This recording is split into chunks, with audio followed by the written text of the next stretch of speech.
مقوله به نام پرونده های ذهنی. اصلا قبل از این که ما بخوایم قدم برداریم برای ثروتمند شدن، باید در مورد پرونده های ذهنی اطلاعات کسب کنیم. حالا من این اطلاعات رو بهتون میدم. یعنی چی پرونده های ذهنی؟ این خیلی جالبه بدونی که ذهن فقیر یا ذهن فقیرانه پرونده های ضد ثروتمندان دارن. مثلا ثروتمندا دزدن، از ثروتمندا متنفرن، فکر میکنن که ثروتمندا مال اینا رو خوردن، ثروتمندا پیش خدا جایگاه ندارن، ثروتمندا کلاهبرداری کردن که ثروتمند شدن. یعنی یه برتری خاصی ثروتمندا رو نسبت به خودشون میدونن و همیشه حسادت دارن نسبت به اونا، همیشه احساس تنفر دارن. و هر موقع همچین احساسی داشته باشیم ما نسبت به ثروتمندان، نمیتونیم اونا رو جذب کنیم و اونام نمیان و ثروت هم نمیاد سمت ما. خب دقیقا مثل این میمونه شما نسبت به رفیقت احساس تنفر داشته باش، نمیبینیش، اصلا نمیاد سمتت. خب مشخصه دیگه، چون احساس تنفر داری. ما توی پرونده ذهنیمون دقیقا همین اتفاق هست. نه تنها ما، همه ما ایرانی‌ها، تقریبا 90% ما ایرانی‌ها همچین مشکلی داریم. نسبت به ثروتمندا احساس کینه داریم، حس تنفر داریم. خب ما باید این پرونده رو بکشیم بیرون. حالا چجوری میتونیم حذف کنیم این پرونده رو؟ درسته حالا ما توی این تایمی که داریم نمیتونیم همچین صحبتی بکنیم که ذهن رو باز کنیم و اون پرونده ها رو یکی یکی جز به جز جدا کنیم. انشالله توی سمینارام حتما شرکت کنید و این پرونده ها رو براتون بکشیم بیرون که به راحتی بتونین ثروتتون رو به چندین برابر برسونید. اما شما با تحسین کردن ثروتمندان، شما باید ثروتمندان رو تحسین کنید تا ثروت به سمت شما بیاد. خیلی جالبه بدونی ثروتمندان آدمای ثروتمند رو تحسین میکنن ولی فقیرا از ثروتمندا بیزارن. من فکر کنم این لپ کلامو خیلی قشنگ واضح بهتون گفتم. ثروتمندان آدمای ثروتمند رو ستایش میکنن، فقیرا آدمای ثروتمند متنفرن، بیزارن، حالشون هم میخوره و احساس حسادت شدیدی دارن و هیچ وقت هم چون احساس تنفر دارن نمیتونن جذبش کنن. و جالب اینجاست که بدونین که 98% ثروتمندان آدمای شریفی هن، آدمای با خدای هستن. ببینین اصلا فقره که دزدی میاره، فقره که بی خدایی میاره، فقره که دروغ میاره، فقره که مال مردم خوری میاره، فقره که به خاطر پول حاضر هر کاری بکنه. فقر این چیزا رو تولید میکنه. اما شخص ثروتمند عاشقه، همیشه لبخند میزنه، خودشو زندگیشو دوست داره. هیچ وقت برای یک قرون پول، یک قرون دوزار، برای میلیارد هم حتی ذاتش و صفتش این نیست که بخواد دروغ بگه. شخص ثروتمند همیشه ثروتمندانه رفتار میکنه، ثروتمندانه حرف میزنه، ثروتمندانه قدم برمیداره. وقتی یک شخص ثروتمند در مورد موفقیت صحبت میکنه همه گوش میدن، ولی یک شخص فقیر در مورد موفقیت هیچ وقت نه میتونه نه بلده حرف بزنه و وقتی هم حرف میزنه همه دور و برش بهش میخندن. این فرق بین ذهن فقیر و ذهن ثروتمند. من هیچ کاری به فقرا ندارم من اصلا در مورد اونا صحبت نمیکنم. من در مورد ذهن فقیر خودم حرف میزنم. من باید پرونده فقیرانم رو بکشم بیرون که جایگزین کنم پرونده های ثروتمندانه رو، تا به این اعتقاد داشته باشم وقتی بابای من بچه بودم به سختی پول در می آورد، پرونده ذهنی من این تشکیل شده که پول در آوردن خیلی سخته، من باید اینو بکشم بیرون. پول در آوردن راحت ترین کار دنیاست، ثروتمند شدن معنوی ترین کار دنیاست. من باید به این برسم و بدونین که پول قدرت میاره، پول جایگاه میاره، پول عظمت میاره، پول ارتباط اجتماعی میاره، پول عشق میاره. پول یکی از بهترین فضیلت‌های خداست. مردم فکر میکنن پول بده، با اینکه حضرت مولانا میگه پول اگه روی زمین دیدی اونو بردار، بوس کن و به مکانی بالاتر از سطح زمین قرار بده. این قدیمی‌ها رو دیدین، پدرانمون قدیمی‌ها پول که بهشون میدادن، کاسبای قدیم پولو بوس میکردن میذاشتن رو پیشونیشون خدا رو شکر میکردن. چرا؟ چون جایگاه پول و ثروت رو میدونستن. و شما تا وقتی که برای پول ارزش قائل نباشی، پول هم برای شما ارزش قائل نیست. و یه چیزی هم بهت بگم، خیلی قشنگه این مورد، فکر کنم لب کلام این مورد برسونه بهت که کتابای مقدس با پول نوشته میشه و چاپ میشه. مساجد و کلیساها با پول ساخته میشه. ببین جایگاه ثروت کجاست. و هر ثروتمندی رو دیدی بدون که خدا اونو خیلی دوست داشته که بهش ثروت داده. حالا یک عده ثروت رو در شر استفاده میکنن. ما دو نوع آدم داریم، نیک و شر.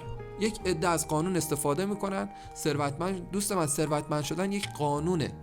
اینجوری نیست که فکر کنی ظالما چرا ثروتمند میشن. از قانون استفاده کنی، چه ظالم باشی چه نباشی، کلا ثروتمند میشی. اما خداوند گفته در قرآن که اشخاصی که از این پول برای شر استفاده کنن، من اون پول رو به ذلت برای اونا به کار میبرم. من خوار میکنم اونا رو نسبت به پول. و یک عده در راه نیک ازش استفاده میکنن. خدا رو هزار مرتبه شکر.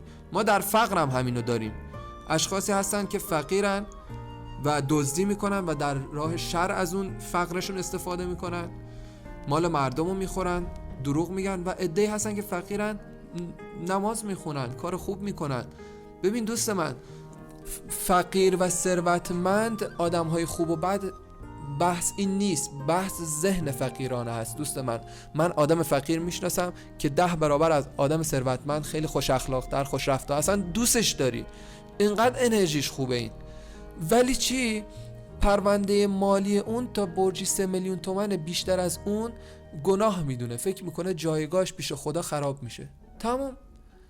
اون پرونده رو باید بکشه بیرون.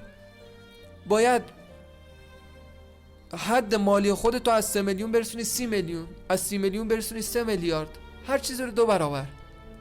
پس این شد پرونده های ذهنی که ما باید اینقدر روی خودمون به تکرار کار کنیم که بتونیم پرونده های فقیرانه رو بکشیم بیرون با تحسین کردن. هر شخص ثروتمندی رو در کوچه و خیابون میبینی تحسین کن. بگو خدایا شکرت که این شخص ثروتمند کردی، چرا که در کنار این شخص یک عده دارن ثروتمند میشن، یک عده دارن نون میخورن.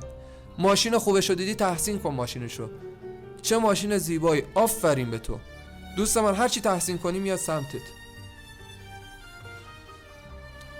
و موزیک های فرکانسی چه اتفاقاتی رو برای ما پیش میاره. قبل از هر چیزی دوست من اینو بدون که فراتر از کوچه و خیابونت باید فکر کنی، فراتر از شهرت فکر کن، فراتر از استان و کشورت فکر کن. ما اینجا نیومدیم بگیم یه مغازه توی کوچه بزن، ما نیومدیم بگیم که یه کار کوچیکو انجام بده. شما داری متحول میشی برای انجام یک کار بزرگ. اگر داری صدای منو میشنوی، مطمئن باش که خدا خواسته که تو صدای منو بشنوی، توی این دوره قرار بگیری و یک کار بزرگ برای خودت و جامعت و کشورت و دنیا انجام بدی. اینو یادت نره، چه فقیر باشیم چه ثروتمند باشیم، در هر صورت دنیا داره به رشد خودش ادامه میده، نمیمونه. اگه فقیر باشیم باید برای یکی دیگه کار کنیم که اون به هدفش برسه. اگه ثروتمند باشیم که خدا رو هزار مرتبه شکر، میتونیم خیلی کارا بکنیم که خیلی ها زیر دست ما نون بخورن و به خیلی کسای دیگه کمک بکنیم، بیمارستان بزنیم، مکتب بزنیم، که مسجد بزنیم، کتابخونه بزنیم. چقدر کار خوب میشه با پول انجام داد. میتونیم بریم جهان پهناور خدا رو ببینیم، میتونیم بریم استرالیا رو ببینیم، ایتالیا رو ببینیم، بریم تحسین کنیم خدا رو از این همه نعمتی که به ما داده. چرا بمونیم تو شهرمون؟ چرا تکون نخوریم؟ پس باید ایده هامون رو فراتر از این ببریم.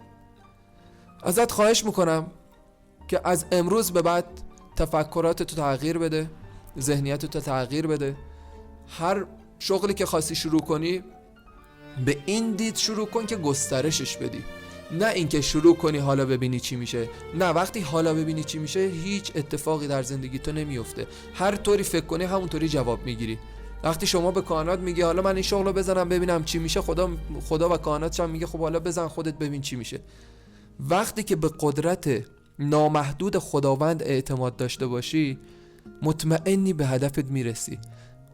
فرق بین شخص فقیر و شخص ثروتمند اینه: آدم ثروتمند به قدرت نامحدود بیکران خداوند اعتماد داره، برای همینی که هر چی از خدا میخواد زیادشو میخواد.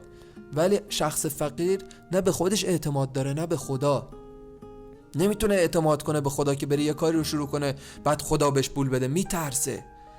میترسه. این ترس توی وجود ثروتمندا نیست. ثروتمند ریسک میکنه. اگه 10% اعتقاد داشته باشه که توی این کار جواب میگیره، انجامش میده و 10% میکنه 100%. تلاش خودشو میکنه. 1 سال تلاش میکنه، بعد از 1 سال بقیه براش کار میکنن. شخص فقیر تمام عمرش تلاش میکنه، هیچ وقتم به هیچ جا نمیرسه و هیچ وقتم نه به خودش نه به خدای خودش اعتماد داره. همیشه هم 8ش گره و 9شه. وقتی که به خدا اعتماد نداشته باشه، خدا دستشو ول میکنه. میگه به کی اعتقاد داری؟ به رئیس بانک میخوای وام بگیری؟ برو از اون بگیر، با من چی کار داری؟ اگه از من میخوای باید صبوری کنی، باید ایده هاتو عملی کنی و من بهت نشون بدم راهو. دوست من، شما هر شخصی که وارد زندگیت میشه تحسینش کن، ولی منبع اصلی رو فراموش نکن. اون باعث شده که اون شخص وارد زندگیت بشه. هر اتفاقی توی زندگیت داره میفته به واسطه خودت و خدای توه. از خدا بخوا، هر چی که میخوای از خدا بخوا. خدا انقدر داره که هر چی ازش بخوای از سر سوزنی ازش کم نمیشه. اصلا عاشق کساییه که خیلی ازش بخواد. دوست من، اگر میخوای ثروتمند بشی، جاه طلبانه از خدا بخوا. بگو خدایا من اینو از تو میخوام. اگه من بلد بودم به دست بیارم، خودم میرفتم به دست میآوردم، نمی اومدم به درگاه تو التماس کنم. تو منو به این دنیا آوردی، پس من از تو میخوام. تموم شد رفت. تو به این دنیا نیومدی که زجر بکشی رفیق من. تو به این دنیا نیومدی که سخت تلاش کنی. تو به این دنیا اومدی لذت ببری، عشق کنی و خداوند بزرگ این امکاناتو به تو میده. شک نکن، فقط اعتماد کن بهش. دستتو بذار تو دستش. هر اتفاقی افتاد نگو آخ، بگو خودت میدونی خدا، من نمیدونم. رفیق من، پول من خیلی رفته ولی هیچ وقت آخ نگفتم، چون به قدرت بیکران خداوند اعتقاد و ایمان دارم. چشمم به دیگرون نیست، حتی چشمم به پدر مادرم هم نیست، چشمم به هیچ بانکداری نیست، چشمم به هیچ شخص دولتی نیست. همه اونا التماس من میکنن که من باشون رفیق شم. چرا؟ چون من خدامو دارم، چون روحم بزرگ شده، چون خودمو به خدا وصل کردم. تو هم خودتو به خدا وصل کن. اگه چیزی میخوای از اون بخوا. اگه الان داری حرف منو گوش میکنی، حتما یه جایی ازش خواستی که راه درست رو بهت نشون بده. دوست من، اول و آخر ما خداست. ما به این دنیا اومدیم که زندگی کنیم و لذت ببریم. اگر درصدی فکر کنی که باید سختی بکشی، تو سختی میکشی. اگه فکر کنی که باید برای رسیدن به موفقیت شکست بخوری و بعد موفق بشی، همین اتفاق برات میفته. هر چیزی که تو بخوای، خدا میگه چشم، من به تو میدم. تو بگو من از همه چی عالی ترینشو ازت میخوام خدا، نه بدون شکست. من رو به بهترین ها هدایت کن. خدایا سپاسگزارم ازت که بهترین ها و عالی ترین ها رو وارد زندگیم کردی. این دعا رو بکن. هر کسی رو میبینی بگو خدایا شکری که همچین شخص ثروتمندی کنار من دیدمش. این نشونه است. دوستان، شما باید به نشونه ها جواب بدین. از امروز به بعد قلم و کاغذ همیشه پیشتونه. به موبایل اکتفا نمی‌کنین. هر ایده‌ای که به ذهنتون اومد می‌نویسین. بعد از چند روز اولویت بندی می‌کنین ببینیم کدومش رو می‌تونین استارت بزنین. علاقه خودتون رو میسنجین روی ایده هاتون. به چی علاقه دارین؟ یکی هست آقا به معامله گری اعتقاد داره و دوست داره پشت کامپیوتر بشینه معامله کنه، این کارو انجام بده. یکی هست میخواد پوشاکی تولیدی بزنه، این کارو انجام بده. نگو ندارم. یه چیزی بهت بگم، اینا همیشه آویزه گوشت کن. اینکه من اشخاصی رو دیدم که از صفر به همه چی رسیدن و اشخاصی رو دیدم که از همه چی به همه چی تر رسیدن و اشخاصی هم دیدم که از همه چی به هیچ رسیدن. و اینو یادت نره، خداوند برکت رو از کسانی که شکرگزار نیستند میگیره، به کسانی میده که شکرگزارند. اینو هیچ وقت فراموش نکن. و اینو بدون وقتی که تو چیزی نداری برای شروع کردن، این خودش پوان مثبته. این باعث میشه که تو قوی‌تر رشد کنی. این باعث میشه که تو محکم‌تر رشد کنی. گل و گیاها رو ببین وسط سیمان رشد میکنه. اینا هیچ از بینشون نمیبره جز اینکه بگیری از ریشه بکنی بیرون. نه باد، نه طوفان، نه خاک، هیچی. بین کاشیا میاد بیرون یه گیاه. خدا این چه جوری، ببین این چه قدرتی داره. ما باید از اینا یاد بگیریم. دوست من، ساختمون هر چی درازتر بشه خب فنداسیونش هم عمیق‌تر میشه. ساختمون هر چی کوتاه‌تر باشه فنداسیون کوتاه‌تری داره. پس خودت ببین که چقدر میخوای عظمت بگیری، چقدر میخوای بزرگ شی. اگه صفری بگو خدای شکر که من شخصی هم که فردا میتونم بگم از صفر شروع کردم. دوست من خودم از صفر شروع کردم، چندین بار شکست خورم ولی از صفر شروع کردم، باز هم از صفر شروع کردم. ولی خب اون موقع باور داشتم که باید شکست بخورم پیروز بشم، ولی الان به این باور رسیدم هیچ شکستی وجود نداره، چون خدا گفته تو فقط منو داشته باش، من جز بهترین ها هیچی به تو نمیدم. این ذهن مریض و اشتباه من بود که فکر میکردم بدترین ها هم در کنار بهترین ها میاد. این اشتباهه. خداوند گفته تو به من اعتماد داشته باش، من جز بهترین ها و عالی ترین ها هیچی بهت نمیدم. تموم. پس ازت میخوام ایده ها تو فراتر از شهر، استان و کشورت در نظر بگیری. ایده ها تو بنویسی و اولویت بندی کنی و در راهش قدم برداری. تو به این فکر نکن که چه اتفاقی میفته، چی میشه، من بلد نیستم. کمالگرایی نکن. کمالگرایی میدونی یعنی چی؟ یعنی این که من نشستم هی میگم هر موقع کامل شدم میرم داخل، هر موقع تونستم، هر موقع پول دستم اومد. این یعنی کمالگرایی. همیشه انسانهای فقیر در حال آماده شدنن. انسانهای فقیر همیشه در حال آماده شدنن. یعنی فردا میگه چیکار کردی؟ میگه دارم بهش فکر میکنم. پس فردا میگه چیکار کردی؟ دارم بهش در مورد فلانی رفتم تحقیق کردم.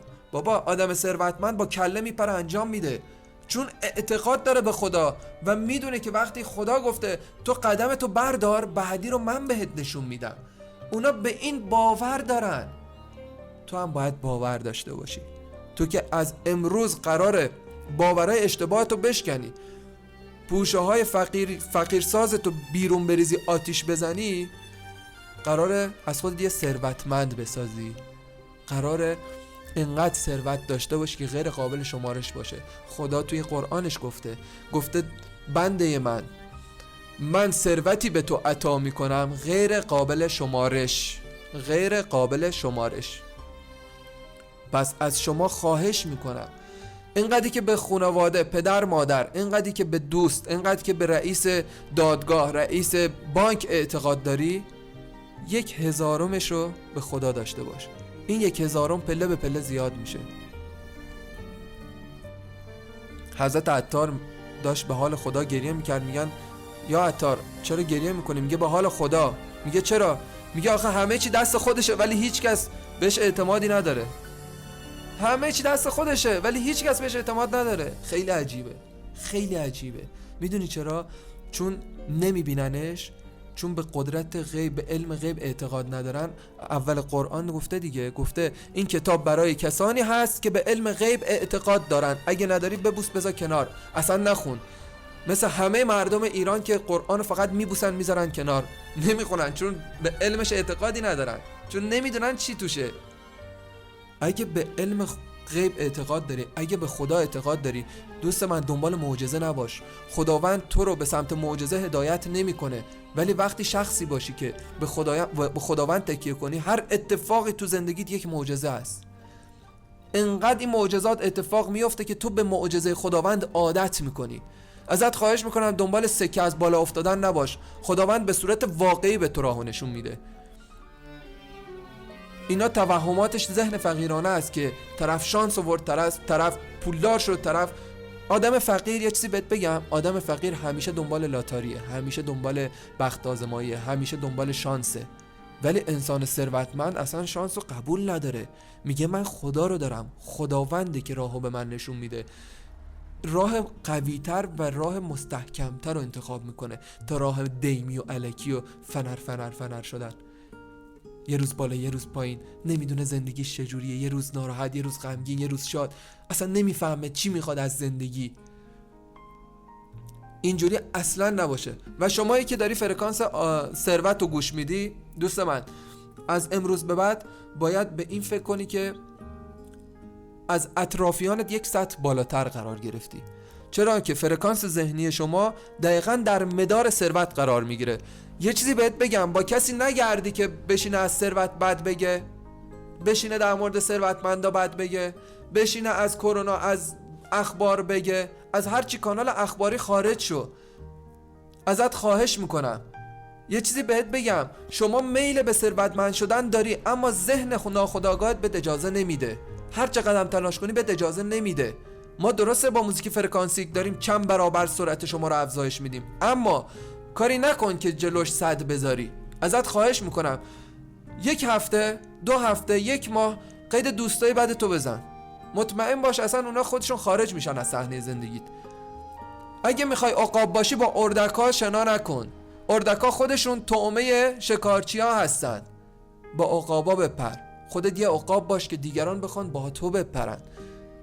خودت یه کارفرما باش، خودت یه صاحب کار باش که اونایی که می اومدن از پول بعد میگفتن، از اخبار کرونا، مریضی، شکست، فلانی فلان ثروت گیرش اومده به خاطر این بوده که ارث بهش رسیده، فلانی توی شانسی از توی بانک برنده شده.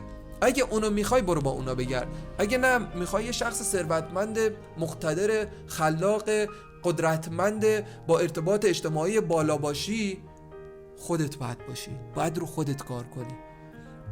باید روحتو پرورش بدی. باید ذهن ناخودآگاهتو بهش قدرت بدی که وقتی که فرمان میدی، میگی من اینو میخوام، کائنات بگن فرمان بردارم سرورم. خداوند بگه به این بنده من بده، این به من اعتماد داره. دوست من، وقتی به خداوند بزرگ اعتماد کنی، خداوند هیچ وقت خودشو خراب نمیکنه. نمیذاره تو شرمنده بشی پیش دیگرون. من التماست میکنم، ازت خواهش میکنم به خدا اعتماد داشته باش. من قدرت خدا رو دیدم، من لمسش کردم، من میدونم اون چی کاره هست. خدا شاهده اگه قرار بود وقتی که شکست خوردم، وقتی که اتفاقات بدی تو زندگیم افتاد، به غیر از خدا تکیه میکردم، خدا میدونست که چه اتفاقات بدتری رخ میداد. ولی خدا چقدر قشنگ حلش کرد، چقدر قشنگ درستش کرد، طوری که من هر روز میگم خدایا شکر تو کی هستی دیگه. تو کی هستی که من واقعا عاجزانه عاشقتم، دیوونتم. نمیدونم این قدرتی که تو داری تو زندگی من بازی میکنی، این لطفی که تو زندگی من داری، این از کجا داره میاد. فقط میدونم هستی و ازت ممنونم و فقط به تو اعتماد دارم. خدایا من فقط تو رو میپرستم و فقط از تو یاری و مدد میجویم. امیدوارم که نزدیکترین گوش به خودم گوش خودمه. اول گوش خودم شنوای این حرفا باشه، بعد شما دوستای گلم حتما سعی کنین ثروتمند بشین، چرا که معنوی ترین کار دنیا ثروتمند شدنه و شما با ثروتمند شدنتون میتونین به خدا نزدیک شین. میتونین به قول قدیمی ها هم این دنیاتون رو داشته باشین، هم اون دنیا. موفق و پیروز